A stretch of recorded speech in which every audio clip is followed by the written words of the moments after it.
الحمد لله نحمده ونستعينه ونستغفره ونعوذ بالله من شرور أنفسنا ومن سيئات أعمالنا من يهده الله فلا مضل له ومن يضلله فلا هادي له ومن ঘুমায় না রে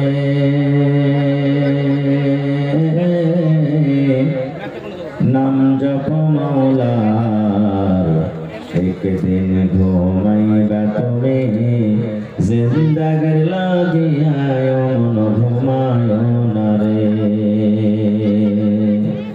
ঘুম ঘুম করে রে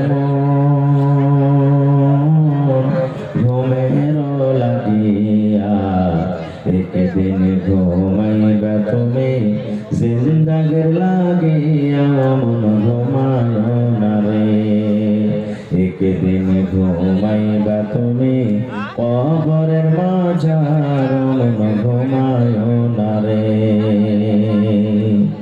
আল্লাহর যত নবী এলেন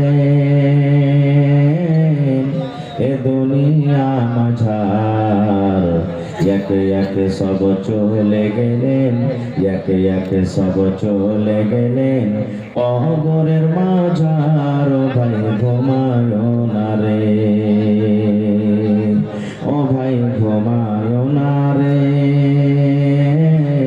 নাম জপ মাওলার একদিন ঘুমাইবা তুমি কবরের মাঝার ভাই ঘুমায় না রে নারে তাকবীর। আজকে জলসা যুবতম শ্রদ্ধেয় সভাপতি সাহেব, উপস্থিত ওলামায়ে কেরাম, সামনে বসে থাকা ইসলাম দরদি দিন দরদি ভাই বাবাজিরা, পর্দানশীল মায়েরা খালারা, সমস্ত তারিফ ও গুণগান সে মহান আল্লাহ তাবারক ওয়া তাআলার জন্য, যে মহান আল্লাহ তাবারক ওয়া তাআলা আজকে আমাদেরকে এই দুর্গাপুর কাঠিয়ারের জামে মসজিদের প্যান্ডেলের তলাতে একত্রিত হয়ে নরম গরম বিছানাকে ত্যাগ করে বসে কিছু বলার ও শোনার তৌফিক দিয়েছেন। তাই আমরা সে আল্লাহর প্রশংসা করি, অন্তর থেকে মহব্বতের সাথে সকলে পড়েন আলহামদুলিল্লাহ। একটু জোর করে পড়েন ভাই আলহামদুলিল্লাহ। তারপর আমাদের শেষ নবী হযরত মুহাম্মদুর রাসূলুল্লাহ পড়েন সাল্লাল্লাহু আলাইহি ওয়াসাল্লামের পর অগণন দারুদ শরীফ শান্তি দ্বারা বর্ষিত হোক আমিন। আল্লাহুম্মা সাল্লি আলাইহি আল্লাহুম্মা বারিক আলাইহি। ভাই মুসলমান, আমার শেখে মহতরাম বলেছেন আমার টাইম হলো মাত্র 40 মিনিট, শর্ট টাইম। আমার পরে চতুর্বেদী সাহেব আপনাকে শুনতে হবে। এই শর্ট টাইমে আপনাদের সামনে একটা কোরআনের আয়াত পড়েছি এবং সাথে একটা হাদিস। আল্লাহর কাছে দোয়া করি রব্বুল আলামিন আমি যা কিছু বলবো যেন সেই হাদিস এবং কোরআন থেকে বলতে পারি এবং তার প্রতি ছোট বড় সকলে আমল করতে পারি, তার জন্য আল্লাহ আমাদেরকে তৌফিক দেন। আল্লাহুম্মা আমিন। ভাই মুসলমান, আজকে আমি আপনাদের সামনে বিষয় নিয়ে আলোচনা করব কি মহিলা, নারী, একটা মেয়ে, আমার আপনার বেটি। এই যে আমরা মোবাইলে, টিভিতে, পেপারে, বিভিন্ন জায়গাতে বিভিন্ন রকমের শুনতে পাই যে শরীয়তে ইসলাম মেয়েদের প্রতি, নারীদের প্রতি জুলুম অত্যাচার করেছে। আজকে আমি আপনাদের সামনে কথা রাখবো, ইসলাম ধর্ম মেয়েদেরকে এত মান সম্মান দিয়েছেন, ইসলাম ছাড়া কোনো ধর্মে দেওয়া হয়নি। হ্যাঁ, যখন ইসলাম দুনিয়াতে আসেনি, যখন নবী হননি, তার আগে মেয়েদের প্রতি জুলুম অত্যাচার হতো, মেয়েদের মান সম্মান হতো না।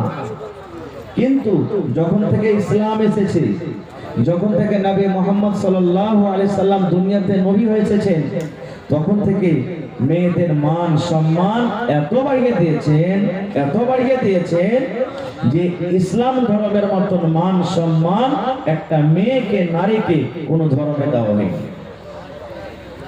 কয়েকটার প্রমাণ আছে। যেমন গোটা কোরআনে কত সূরা আছে ভাই? একটু কথা বলেন আমার সাথে। গোটা কোরআনে কয়টা সূরা আছে? 114টা সূরা আছে। যারা কোরআন পড়তে জানছেন দেখবেন কোরআনের মধ্যে একটা সূরার নাম আছে সূরাতুন নিসা। আছে কি? আছে। নিসা মানে কি? মহিলা। নিসা মানে কি? নারী। নিসা মানে কি? আওরাত। আল্লাহ তাবারাক ওয়া তাআলা সূরাতুর রিজাল মানে বেটা ছেলের নামে কোন সূরা দেননি কোরআন মাজিদে। সূরাতুর রিজাল বলে কোন সূরা নেই, কিন্তু আল্লাহ তাবারাক ওয়া তাআলা সূরাতুন নিসা নামে একটা সূরা দিয়েছেন। তাহলে এর থেকে বড় মান সম্মান আর কি হলো রে ভাই, যে আল্লাহ তাবারাক ওয়া তাআলা মেয়েদের নামে, বেটির নামে, নারীর নামে গোটা একটা সূরার নামই রেখে দিয়েছেন সূরাতুন নিসা। আল্লাহুস সামাদ। কতখানি মান সম্মান বাড়াইছে। হ্যাঁ, ইসলাম যখন আসেনি তার আগে মেয়েদের সম্মান হতো না। যেমন একটা উদাহরণ দিই, সহিহ হাদিস। আল্লাহর নবী মুহাম্মদ সাল্লাল্লাহু আলাইহি সাল্লাম, আমাদের শেষ নবীর নাম কি? মুহাম্মদ সাল্লাল্লাহু আলাইহি সাল্লাম। একজন সাহাবী এসে বলছেন, ইয়া রাসূলুল্লাহ, ইহুদি যারা নবীকে মানে না, ইহুদিরা যখন ওদের স্ত্রীর হাইজ হয়তো, মাসিক হয়তো, তখন ওরা কি করে? নিজের স্ত্রীর কাছ থেকে আলাদা থাকে। একজন সাহাবী এসে বলছেন, ইয়া রাসূলুল্লাহ, যখন ইহুদির স্ত্রীদের, বেটিদের যখন হাইজ হয়, মাসিক হয়, মাসে মাসে 4 দিন, 5 দিন, 3 দিন, 7 দিন, 6 দিন নাপাক হয়ে থাকে, ওরা কিন্তু নিজের স্ত্রীকে পাঞ্জরে লেই নেয়, আলাদা করে বলে থাক। ওদের কোনো হাতের খানা পিনাও খায় না, না তরকারি রান্না খায়, না ভাত রান্না খায়, না রুটি, না ঘাঁটি, কিছুই খায় না। ওরা বলে, তুই নাপাক হয়েছিস, তোর বিছানা আলাদা, তোর ঘর আলাদা, তুই আলাদা হয়ে থাক, যদি নাপাক হয়ে থাকবি রান্না বান্না করিস। তাহলে এটা জুলুম হতো না? হতো না ভাই? এখন কি আছে? এটা কি আছে? আমরা করছি? করি না। কিন্তু নবীজি কি বললেন? রে আমার সাহাবী, ও আমার উম্মতরা, তোমরা শুনে নাও, আল্লাহ রাব্বুল আলামিন মেয়েদের প্রতি জুলুম অত্যাচার করতে নবীজি নিষেধ করে দিয়েছেন। নবী বললেন, সাহাবী রে, ইহুদিদের যখন স্ত্রীদের হাজ হয় তখন ওরা নিজের বিবির কাছ থেকে আলাদা থাকে, ওদের বিছানাটা আলাদা থাকে, ওদের খাওয়া দাওয়া আলাদা হয়, ওদের রান্না বান্না আলাদা হয়। কিন্তু সাহাবীরা শুনে নাও, আল্লাহ তাবারাক ওয়া তাআলা এরকম জুলুম অত্যাচার করতে নিষেধ করেছেন। সাহাবী, ও আমার উম্মতরা, তোমরা শুনে নাও, যখন তোমাদের মেয়েরা, যখন তোমাদের স্ত্রীরা নাপাক হবে, ওই নাপাকি হালাতে ইয়াকে পাঞ্জরে গায়ে গা মিলিয়ে তুমি নিজের বিবির কাছে ঘুমাইতে পাবে। কোন রকমের নাপাকি নাই। যদি তোমার বিবি তোমার গায়ে যদি টাচ করে এবং তোমার গাটা যদি তোমার বিবির গায়ে লাগে যায়, তাহলে কোন রকমের নাপাক হবে না, তোমার গুনাহ হবে না, পাপ হবে না। শুধু তা নয় রে সাহাবী, তোমার স্ত্রী যে থালাতে বসে খাবে, ওই থালাতে তুমি বসে খাইতে পারো। তোমার স্ত্রী তোমার কাপড় সাফ করবে, তোমার স্ত্রী তোমার জন্য রান্না বান্না করবে, তোমার স্ত্রী তোমার জন্য পানি নিয়ে আসবে, যা ইচ্ছা তাই করতে পারবে, কোনো মানা নাই। সাহাবীরা শুনে নাও, তোমার স্ত্রী নাপাক হয়ে আছে, তোমার যদি বুসা অর্থাৎ চুমা খাওয়ার মন হয়, তোমার বেবিকে তুমি হাইজের হালাতে চুমা খেতে পারো, তোমার কোনো রকমের গুনাহ হবে না। কিন্তু নবী বললেন, মহিলা, ও আমার যুবক ভাইরা শুনেন, নবী বললেন, ও আমার সাহাবীরা, যখন তোমাদের বিবিরা নাপাক হালাতে থাকবে, ওই টাইমে, ওই সময়তে ওরা মসজিদের ভিতরে যাবে না, ওরা মসজিদে ঢুকবে না, রোজার হালাতে যদি হয় রোজা রাখবে না, ওরা নামাজ পড়বে না। আল্লাহ রাব্বুল আলামিন নামাজ মাফ করে দিয়েছেন, কিন্তু রোজাটাকে আল্লাহ মাফ করেনি। যেদিন নাপাক হয়ে থাকবে, 3 দিন, 4 দিন, 5 দিন, যেটা রোজা ছুটে যাবে, ওই রোজা কোটা অন্য মাসে তাকে পূরণ করতে হবে। তারপরে নবী বললেন, ও আমার সাহাবীরা শুনে নাও, যখন তোমার স্ত্রীরা মাসিকের হালাতে থাকবে, ওই হালাতে, ওই অবস্থায় খবরদার তোমার স্ত্রীর সাথে তুমি মিলন করিও না, তোমার বিবির সাথে তুমি হামবিস্তারি করিও না। কারণ হাইজের হালাতে তোমার বিবির সাথে তুমি যদি মিলন করো, এটা পাপের কাম, এটা গুনার কাম। এই ছাড়া তোমার স্ত্রীর সাথে সব করতে পাবে, তোমার কোনো গুনাহ নাই। দেখেন, যে ইহুদিরা নিজের স্ত্রীকে বিছান থেকে আলাদা করত, কিন্তু ইসলাম এত মান সম্মান দিয়েছে যে ওই স্ত্রীকে তুমি বিছানে নিয়ে ঘুমাও আর হাতের খাও, তোমার কোনো অসুবিধা হয় না। নবীজি কত মান সম্মান বাড়িয়েছেন জানেন? এটাও সহিহ হাদিস। মা আয়েশা রাদিয়াল্লাহু তাআলা আনহা, আল্লাহর নবী হলেন একজন স্ত্রী, ওরে সুবহানাল্লাহ, এত নেককার দিনদার স্ত্রী। মহিলাদের মধ্যে সব থেকে হাদিস মুফাসসিরিন করেছেন তিনি হলেন মা আয়েশা রাদিয়াল্লাহু তাআলা আনহা।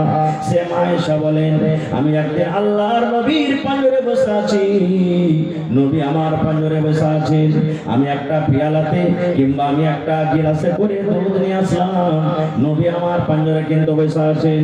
নবীর সামনে আমি সেই দুধ মুখে লাগিয়ে দিলাম, গিলাসটা মুখে লাগিয়ে দিলাম, এবার আমি দুধ পান করতে লাগলাম কিংবা পানি পান করতে লাগলাম।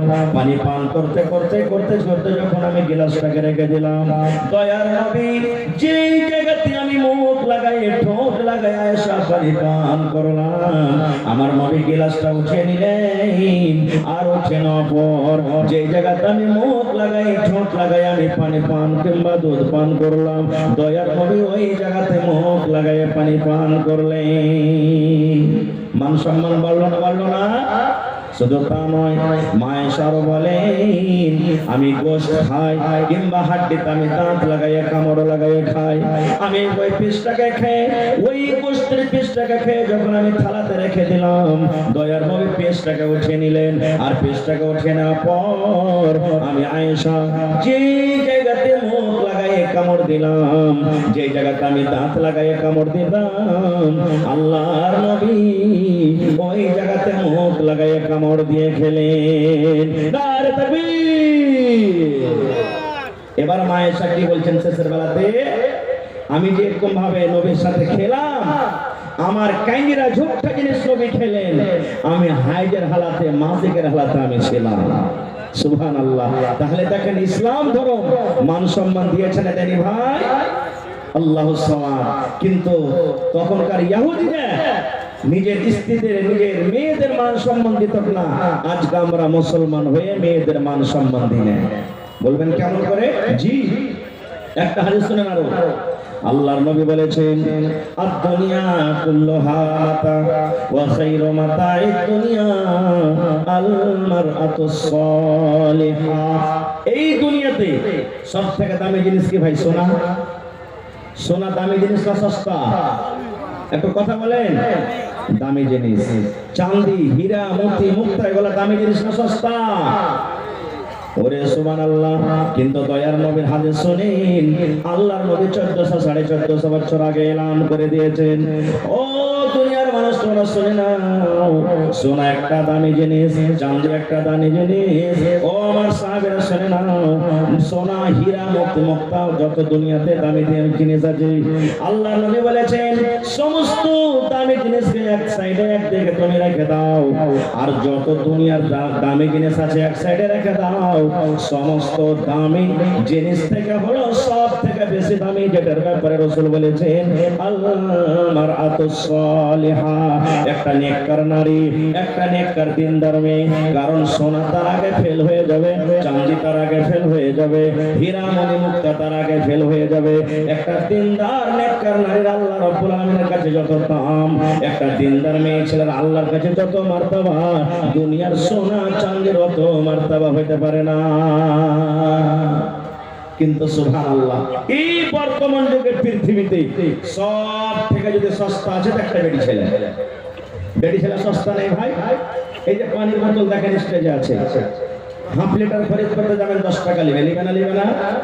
যারা বলে লিবে না লিবে না? লিবে। একটা সারাই আপনি কিনতে যাবেন 2 টাকা 1 টাকা লিবে, লিবে না লিবে না? লিবে ভাই মুসলমান। কিন্তু একটা নেককার বেটি ছেলে, যাকে বাপ 18 বছর 20 বছর 15 বছর বাড়িতে কত যত্ন করে মানুষ করছে, তার খাওয়ার পরার এলাজ কত কষ্ট করে দিচ্ছে, কিন্তু সেই বেটি ছেলেকে যখন আপনি আনতে যাবেন, বিনা টাকাতে আনবেন? বিনা টাকাতে আমরা আনছি ভাই? যারা বলেন আনছি, বিনা টাকাতে না, আগে টাকা লিছি, টাকা লিছি, আর লেওয়ার পর কি করছি আপনার এলাকাতে আছে কিনা আল্লাহ জানে। এই আছে না আল্লাহু সামাদ, সাথে সাথে আরো কি ভুল করছি, আমি ফতোয়া দিতে আসি না ভাই, কিন্তু ইশারাতে একটা কথা বলছি।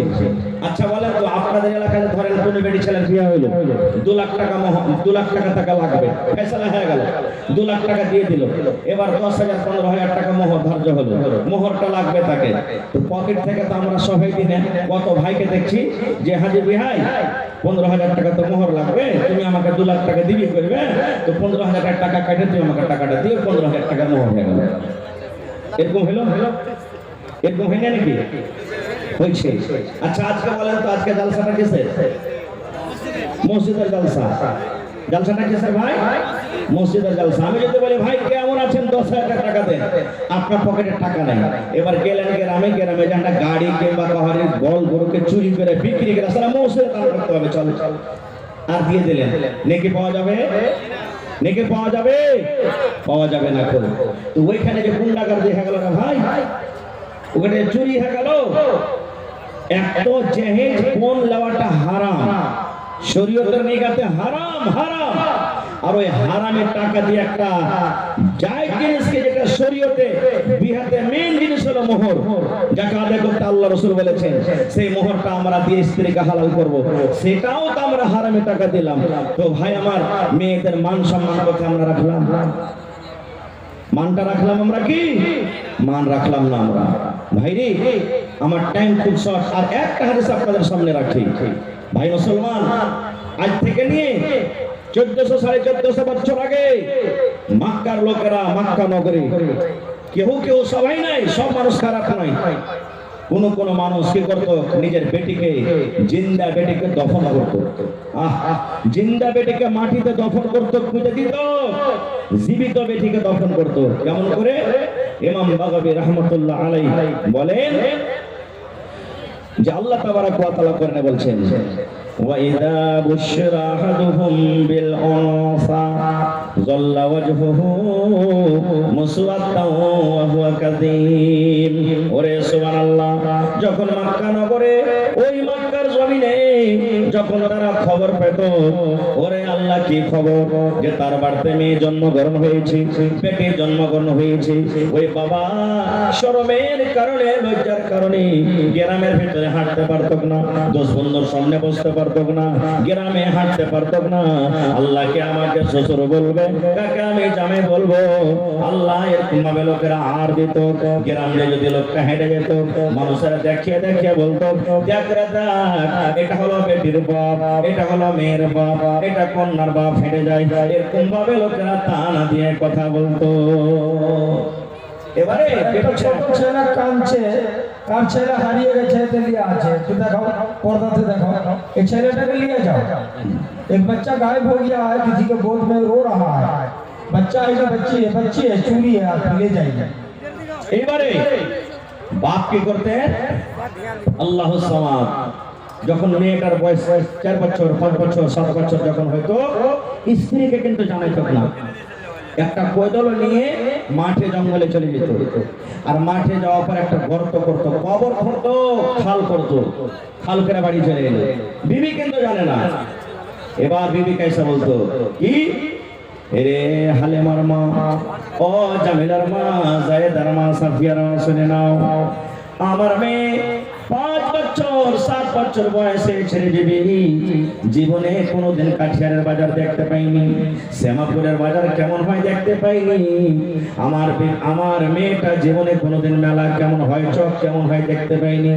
আমার মেয়েকে সুন্দর করে তুমি সাজাইয়া দাও, তাকে তেল কজল দিয়ে গোসল পানি করে নতুন জামা পরাইয়া দাও। আমার জামিলাকে, আমার হাফসাকে আমি মেলা ঘুরতে নিয়ে যাব। মার কলেজা কিন্তু বড় হয়ে যেত, আরে আমার স্বামীর মনে হয় আমার বেটির উপরে দয়াময় হয়ে গেছে, আর তাকে কিচ্ছু বলবে না। কিন্তু ওরে সুবহানাল্লাহ, মা তো জানে না কোন মেলা থেকে নিয়ে যাবে, মা তো বুঝে না, মা জানে না কোন মেলাতে কোন বাজারে নিয়ে যাবে। স্বামীর কথা শুনে সুন্দর করে মেয়েকে সাজিয়ে গুজিয়ে গোসল দিয়ে তেল কাজল দিয়ে নতুন কাপড় দিয়ে আব্বার হাতে তুলে দিতেন। আব্বা মেয়ের হাত ধরে টানতে টানতে টানতে ওরে আল্লাহ কোথায় নিয়ে যেত? ওই মেলাতে নয়, ওই বাজারে নয়, ওই জঙ্গলের ভিতরে যে জায়গাতে গর্ত করে এসেছে ওই গর্তের পাঞ্জরে নিয়ে যেত। গর্তের পাঞ্জরে নিয়ে যাওয়ার পর মেয়েকে বলতো, বেটি রে এই গর্তটা দেখতো রে মা, এই খালটা দেখতো রে মা, কত বড় খাল। ওরে সুবহানাল্লাহ। ইমাম বাগাবী রাহমাতুল্লাহ আলাইহি বলেন, ওরে আল্লাহ, ওই অবুঝ মাসুম মেয়ে জানে না আমার আব্বা জান কেন আমাকে গর্ত দেখতে বলছে। এরকম করে মাথা বাড়ায় মুখ বাড়ায় যখন গর্ত দেখতে যায়, পিছন থেকে আব্বা জান তাকে ধাক্কা দিয়ে গর্ততে ফেলে দেয়। যখন গর্ততে পড়ে যায়, আব্বা বলতেন, বেটি রে জীবনের মতো তুমি আমাকে আব্বা বলে নাও, আজকের পর থেকে আর আব্বা বলে ডাকবে না, কারণ তোমার শেষ টাইম, শেষ সময়। মাকে যদি বলার থাকে মা মা মা মা বলে তুমি ডেকে নাও। দুনিয়ার যা দেখে আছে দেখে নাও, আজকের পর থেকে আর তুমি আমাকে দেখতে পাবে না, তোমাকে আমি দেখতে পাবো না। তুমি শেষ টাইম, শেষ সময়, এখন তোমার বাবারে যা দুনিয়াতে দেখার আছে তুমি দেখে নাও। ওরে সুবহানাল্লাহ। এবার মেয়ে গর্ততে পড়ে পড়ে কান্ত ঘর বলতো, আব্বা জান কি আমি অপরাধ করেছি আব্বা গো, কেন আপনি আপনাকে গর্ততে ফেলে দিলেন, কেন আপনি আমাকে এরকম কথা বলছেন, জীবনের মতন শেষ দেখা।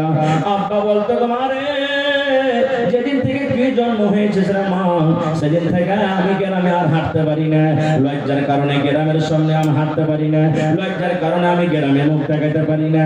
এই জন্য রে মা তোকে আজকে দফন করে আমি বাড়িতে চলে যাব। কিন্তু রে সুবহানাল্লাহ, মেয়ে বলতো, কারণ আব্বা গো তুমি আমাকে মারিও না, তুমি আমাকে দফন করিও না, আজকের পর থেকে তোমাকে আর আব্বা আব্বা বলে ডাকবো না, মাকে মা মা মা বলে আমি আর ডাকবো না। আমার দুই চোখের দিকে যাবে, আমি চলে যাব, কিন্তু তুমি তো এক গর্ত থেকে আমাকে উঠাইয়া নাও।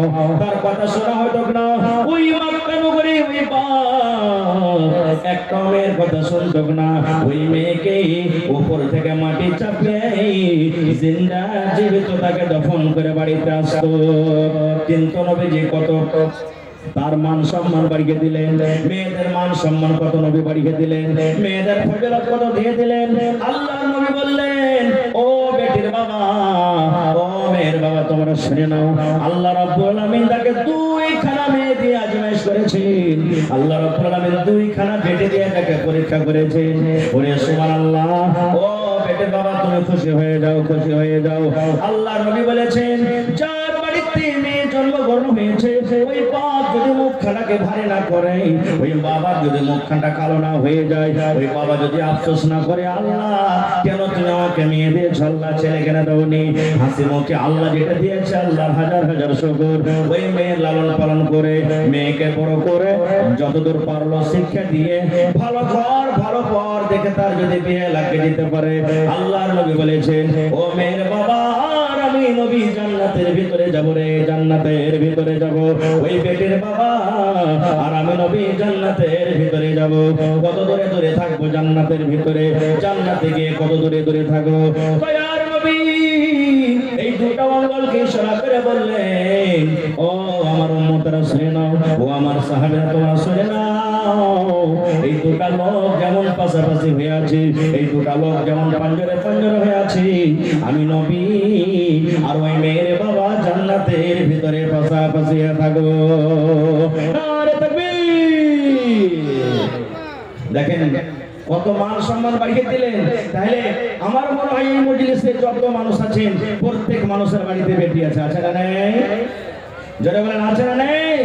কাহরে একটা, কাহরে দুটা, কাহরে তিনটা, কাহরে পাঁচটা, এরকম ভাবে কত লোক কেমন আছে একটাও আল্লাহ তাকে এখনো বেটি দেয়নি, শুধু বেটা। কত লোক কেমন আছে যে একটা বেটা দেয়নি, শুধু বেটি। এরকম মানুষ দুনিয়াতে আসে না নেই?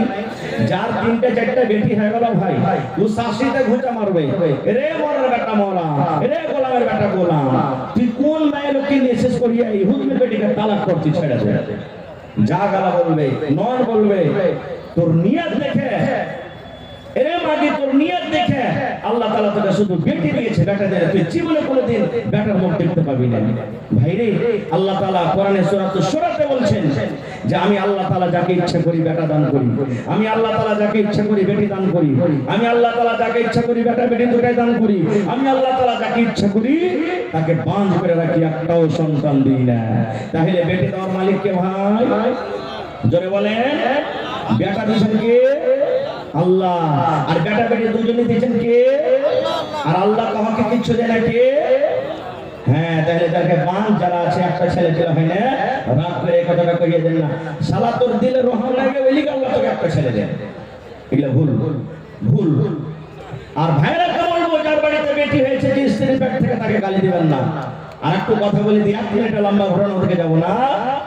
মারিয়ামের মা হান্না, মারিয়ামের মা হান্না নজর মেনেছিলেন, আল্লাহ আমার পেটে সন্তান, আল্লাহ আমার পেট থেকে যদি সন্তান হয়, আসলে ওর নিয়ত ছিল ছেলে যদি হয় আমি মসজিদে দান করে দেবো, অফ করে দেবো, দান করে দেবো মসজিদে। কিন্তু যখন সন্তান হইলো, ছেলে হইলো, তখন ছেলে না হয়ে মেয়ে হয়েছে। মেয়ে আফসোস করছেন, আল্লাহ আমি তো ছেলের আশা করেছিলাম কিন্তু মেয়ে হয়ে গেল। মেয়েকে মসজিদ আল্লাহ কেমন করে রাখবো, কেমন করে মসজিদে যাবে আল্লাহ, মেয়েকে কেমন করে মসজিদের ভিতরে রাখবো, আফসোস করতে লাগলেন। আল্লাহ রাব্বুল আলামিন তখন বলছেন, ও হান্না তুমি শোনো রে, ও হান্না তুমি শুনে নাও, তোমার মেয়ে হয়েছে, তুমি চিন্তা করিও না, আফসোস করিও না হান্না রে, তুমি চিন্তা করিও না, কারণ এটার নাম তুমি রাখো মারিয়াম, তোমার পেটের নাম তুমি রাখো মারিয়াম। তোমার এই মারিয়াম দুর্গাপুরে যে মারিয়াম আছে ওই মারিয়ামের মতন নয়, কাঠিয়ারে যে মারিয়াম আছে মারিয়ামের মতন নয় রে, পূর্ণিয়া জেলাতে যে মারিয়াম আছে মারিয়ামের মতন নয়, তোমার এই মেয়ে মারিয়াম হলো আলাদা। তাহলে আমি বলার উদ্দেশ্য হলে যে যদি মানুষের হাতে যদি থাকতো যে আল্লাহ বেটা দাও, তো মারিয়াম না হয়ে মারিয়ামের জায়গাতে মারিয়ামের ভাই হতো, হতো না? হতো না ভাই? জোরে বলেন, হতো না? হতো না? এবার আর একটা বুখারী শরীফের হাদিস বলে যে আমি দিয়ে তখন আমি লাইনটাকে কেটে দেব, যে আল্লাহর নবী নিজের বেটিকে কত ভালোবাসতেন। আহা, নবীজির ছেলেরা ছোটতেই মারা গেছে, বড় হয়নি, ছোটতেই মারা গেছে। এবার নবীজির মেয়ে হলো 4টা, কয়টা? জোরে বলেন, 4 জন মেয়ে। আর মক্কার লোকেরা নবীকে আফতার বলতেন, ইন্না আতাইনা কাল কাউসার ফাসাল্লি লিরাব্বিকা ওয়ানহার ইন্না শানিয়াকা, কি আছে? হ্যাঁ, মক্কার লোকেরা নবীকে আফতার, আফতার মানে কি? হ্যাঁ দেখ দেখ यार বেটা গেল তো দুনিয়াতে চলে গেল, यार জ্বর কেটে গেল, আর আগালে কিছু করতে পারবে না, মানে কি আর বুনিয়াদ সাফ এখান থেকে জ্বর সাফ, यार নাম লেনা वाला দুনিয়াতে কেউ হবে না, কেউ নাম লেনা वाला হবে না, কারণ यार বেটারা সব সাফ হয়ে গেল। কিন্তু আল্লাহ তাআলা বললেন ইন্না শানিয়াকা হুয়াল আফতার, নবীজিকে সন্তুষ্ট দিলেন আল্লাহ তাআলা। আমি ওদিকে যাব না। নবীজির বেঁচে থাকাকালে 3 জন বেটি মারা গেছে। শেষ বেটি নবীজির মৃত্যুর পর মারা গেলেন। ছোট বেটির নাম হলো ফাতেমা রাদিয়াল্লাহু তাআলা আনহা। নবীজির শেষ টাইম, শেষ সময় সাহাবায়ে কেরাম বসে আছেন আঞ্জরে পাঞ্জরে, নবীজির বিবিরা বসে আছেন। এরকম টাইমে নবীজি বলছেন, আমার মা কই? মানে মা মানে কি? আমার বেটি কই? কই আমার ফাতেমা, আমার কলেজার টুকরা কই? আমি তার সাথে কথা বলবো। ফাতেমাকে খবর হলো, ও ফাতেমা, তোমার আব্বা জান জানি না কি কারণে তোমাকে ডাক দিয়েছি, তোমার আব্বা জান অসুখ হয়ে আছে, বেমারি হালাতে আছে। আব্বার কথা শুনি ফাতেমা রাদিয়াল্লাহু তাআলা আনহা তাড়াহুড়া করে আব্বার কাছে এলেন। এবার ফাতেমা দেখছেন সুবহানাল্লাহ, সাহাবায়ে কেরামের দল বসে আছে। ফাতেমা দেখছেন আমার মায়েরা সব গোল হয়ে হয়ে বসে আছে। এরকম টাইমে নবীজি বেটিকে ইশারা করে বলছেন, বেটি রে একটা কথা বলবো রে মা, তোকে রে মা, ও আমার বেটি ফাতেমা, একটা ছোট্ট করে তোমাকে কথা বলবো, জানো আমার কথাটা আমার সাহাবীরা যেন শুনতে না পায়, আমার কথা যেন আমার বিবিরা না শুনতে পায়। ও মা, তোমাকে আমি ছোট্ট করে একটা কথা বলবো, তোমার কানটা আমার মুখের কাছে লাগাইয়া দাও। ফাতেমা এসো মা, তোমার কানটা আমার মুখের কাছে লাগাও। এবারে মা ফাতেমা রাদিয়াল্লাহু তাআলা আনহা এবার নিজের কানটাকে আব্বার মুখে লাগিয়ে দিলেন। দয়ার নবী ছোট্ট করে আস্তে আস্তে করে কোন এমন কথা বললেন, কথা বলতে না বলতে সুবহানাল্লাহ, মা ফাতেমার চোখ দিয়ে ঝরঝর ঝরঝর ঝরঝর করে পানি ঝরতে লাগলো। মা ফাতেমা কাঁদতে লাগলেন, আহারে আমার দয়ার নবী বেটির চোখের পানি সহ্য না করতে পেরে, নিজের বেটিকে কান্না দেখতে না পেরে এবার নবীজি আবার বলছেন, মা তুমি কেঁদো না বেটি রে, তুমি কেঁদো না, তোমার কানটা আর একবার আমার মুখের কাছে লাগাইয়া দাও। এবারে দ্বিতীয়বার মা ফাতেমা রাদিয়াল্লাহু তাআলা আনহা নিজের কানটাকে আব্বার মুখের কাছে লাগিয়ে দিলেন। এইবারে নবীজি আস্তে আস্তে করে কোন এমন কথা বললেন, যেই বেটি কাঁদছিল, যে বেটির চোখ দিয়ে ঝরঝর ঝরঝর করে মানে ঝুলঝুল ওই কান্না বেটি। এবারে আব্বার কথা শুনে তার মুখে কিন্তু হাসি ফুটে গেল, হাসতে লাগলেন। শেষ কথা, নবীজি দুনিয়া থেকে চলে গেলেন। কিছুদিন পর আবার নবীজি বেড়াতে এসেছেন আব্বার বাড়ি, মানে মা আয়েশা রাদিয়াল্লাহু তাআলা আনহা বেঁচে আছে। এবার মা আয়েশা হলেন কে? ফাতেমার সতার মা। এবার তখন বলছেন, বেটি একটা কথা তোমাকে জিজ্ঞাসা করবো মা, বলবে কি? মা আয়েশা বলছেন, ফাতেমা রাদিয়াল্লাহু তাআলা আনহা বলছেন, কি আম্মু? বলছে, বেটি রে, কি এমন কথা যে কথাটা নবীজি আমাদেরকে জানাননি, আমরা তার স্ত্রী আমাদেরকে না বলে, সাহাবায়ে কেরামকে না বলে, তোমাকে কানে আস্তে করে লক করে তোমার কানে কানে নবী বলেছিলেন। প্রথম কথাটা তুমি কাঁদেছিলে, আর দ্বিতীয় কথা তুমি হেসেছিলে, মা একটু জানাবে নাকি? এইবারে মা ফাতেমা বললেন, হ্যাঁ মা জানিয়ে দিব, আমার আব্বা জান কিন্তু এখন দুনিয়াতে নাই, আমি বলে দিব। বলছে, মা গো, আমার আব্বা জান যখন আমার কানে কানে প্রথম কথা বলেছিলেন, আমি কেঁদেছিলাম। আমার আব্বা জান এই কথা আমাকে বলেছিলেন, ও মা ফাতেমা, তুমি জীবনের মতো আমাকে আব্বা বলে ডেকে নাও, জীবনের মতো তুমি আব্বা আব্বা বলে ডেকে নাও, কারণ আজকের পর তুমি এই লোকটাকে আর আব্বা বলে ডাকতে পাবে না, এই লোকটাকে তুমি দেখতে পাবে না। ও মা ফাতেমা, আল্লাহ রাব্বুল আলামিনের আদেশ হয়েছে, অর্ডার হয়েছে, আমি এখন দুনিয়া থেকে চলে যাব রে মা, আমি এখন দুনিয়া থেকে চলে যাব শেষ টাইম। এবার ফাতেমা বলছেন, মা গো, আব্বার মৃত্যুর কথা শুনে, আব্বার মরার খবর শুনে আমার মনখানা কিন্তু ফেটে গেছিল। আল্লাহ, কাকে আমি আব্বা আব্বা বলে ডাকবো? আজকের পর থেকে কে আমাকে মা মা মা বলে ডাকবে? এই কথাটা আমার মনে এলো, এই জন্য আমি নিজের চোখের পানিটাকে থামতে পারলাম না। এইবারে দ্বিতীয়বার যখন আমার আব্বা আমাকে বললেন, আমি হাসলাম। এই কথাটা আমাকে বলেছিলেন, ও মা ফাতেমা, তুমি কেঁদো না বেটি রে, তুমি কেঁদো না, কেঁদো না, কারণ আমার মৃত্যুর পর, আমার দুনিয়া থেকে যাওয়ার পর, আমার বংশের মধ্যে, আমার খানদানের মধ্যে সর্বপ্রথম যার সাথে আমার দেখা হবে, কিংবা আমার খানদানের মধ্যে যার সর্বপ্রথম মত হবে, সেটা হবে মা ফাতেমা তুমি। ঠিক নবীজির 6 মাসের মৃত্যুর পর মা ফাতেমা রাদিয়াল্লাহু তাআলা আনহা দুনিয়া থেকে চলে গেছেন। আমি ওদিকে যাব না, বলার উদ্দেশ্য হাদিসটা এই, নবীজি নিজের বেটিকে কত ভালোবাসতেন, কত আদর করতেন, যে নিজের মওতের কথাটা বিবি রেখে বললেন না, সাহাবায়ে কেরামকে বললেন না, বললেন কাকে? ভাই, কাকে বললেন? আর আমরা কতটুকু ভালোবাসি রে ডাবলু, হাবলু, বল্টু, পলু, ছোট ছোট, ওই মাঠের যত জমিন গালা আছে, যেগুলোতে ফসল হয় না, জগা টগা, ওগুলো একটাও তোরা লিবি না কেউ। আর যত রোডের কান্দাতে একবারে ন্যাশনাল হাইওয়েতে হয়ে গেল আছে, সব তোদের নামে লক্ষ্য লক্ষ্য করে দিচ্ছ। এগুলি আমরা বেটিকে ভালোবাসি, এগুলোই দিচ্ছি আমরা বেটিকে। এমন কথা বলছি, 5 লাখ টাকা আছে, খবরদার তোর কোনো বহিন জানতে না পারে, মরে যাবো, তালা চাবি থাকলো, তোরা 3-4টা ভাই ভাগ করে নিস। ভাইরে, এরকম আমাদের মহব্বত আদর। আর একটা হাদিস বলি, এই যে মসজিদের জালসা আজকে, কিসের জালসা ভাই? জোরে বলেন, কিসের জালসা? মসজিদে দান করে নেকে পাওয়া যাবে না? পাবে না? পাওয়া যাবে। বুখারীর 4 হাদিস, আল্লাহর নবীর জামানাতে মসজিদে নববীতে একটা মহিলা ঝাড়ু দিত। होटल में खाना सस्ता कर दिया गया है, 100 रुपया प्लेट था, 60 रुपया कर दिया गया है। जिनको खाने की जरूरत है जरूर खा के जाए, खाना खराब ना करे, खाना बच जाएगा तो मस्जिद का पैसा बेकार जाएगा। इसलिए आप हजरात 100 रुपया की जगह 60 रुपया करके देंगे, सब लोग खा के जाए, भूख ना भी लगी हो तो मस्जिद की मोहब्बत पर खा लीजिए। এবারে মসজিদে ঝাড়ু দিত। এখন বর্তমান জমানাতে আমি একটা মৌলভী সাহেব মানুষ, আমি একটা হাজী সাহেব মানুষ, আমি একটা নেতা মানুষ, হ্যাঁ, মসজিদে ঝাড়ু দিব। আচ্ছা বলেন, আমরা যতই বড় হয়, সাহাবীর কাছে বড় হতে পারবো? জোরে বলেন, পারবো? কারণ আল্লাহ তাদের ব্যাপারে বলেছেন, রাদিয়াল্লাহু আনহুম ওয়া রাদু আনহু, এত বড় আল্লাহ তাদেরকে খুশখবরি দিয়ে দিয়েছেন। এবার আল্লাহ নবীর জামানাতে একটা মহিলা মসজিদ ঝাড়ু দিত, সাফ করত, মসজিদে ঝাড়ু দিত। হঠাৎ করে নবীজি একদিন দেখছেন, নাই দেখতে পেন না তাকে, মসজিদে দেখতে পেন না তাকে। এবার সাহাবায়ে কেরামকে জিজ্ঞাসা করলেন, হ্যাঁ গো, ওই ঝাড়ু ধরনিটা কোথায় গেছে নাকি মসজিদে? কই দেখতে কেন পাই না?